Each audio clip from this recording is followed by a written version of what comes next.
Hi, this is Pastor Bob, and welcome to Pastor Bob Daily. Sorry for the noise in the background.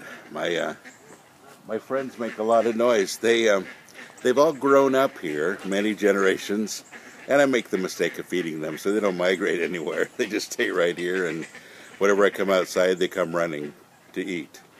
And like I said before, I know, when they're born, their mother points to me and says, see that guy over there? That's where our food comes from. And it does.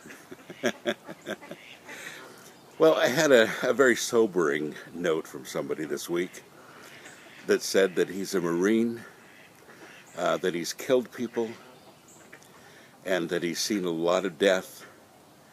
And he said that he just doesn't understand how he can be forgiven and how he can go on. And, that's a pretty big load to deal with. And I fully understand. And first of all, I want to thank him for his service. And secondly, I want to tell him that I have no idea what you're going through.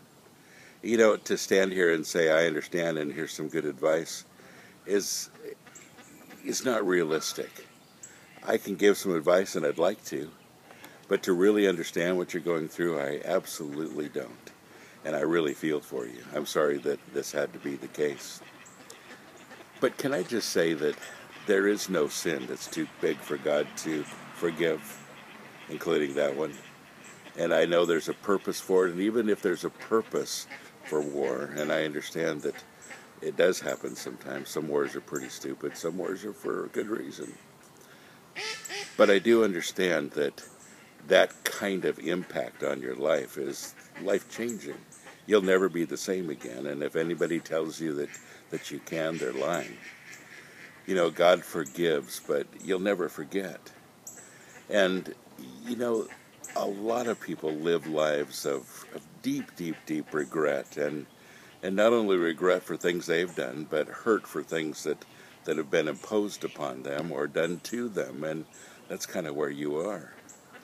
And I really think that there's a bigger picture.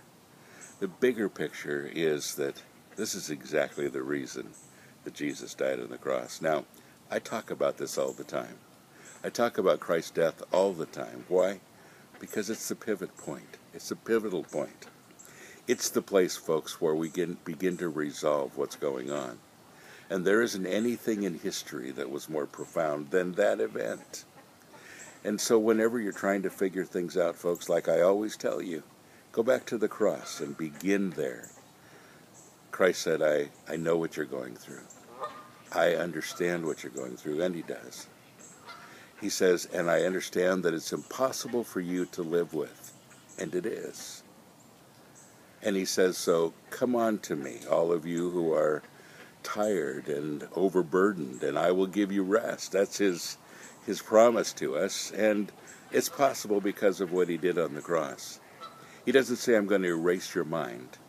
He doesn't say, let's just pretend together that it didn't happen.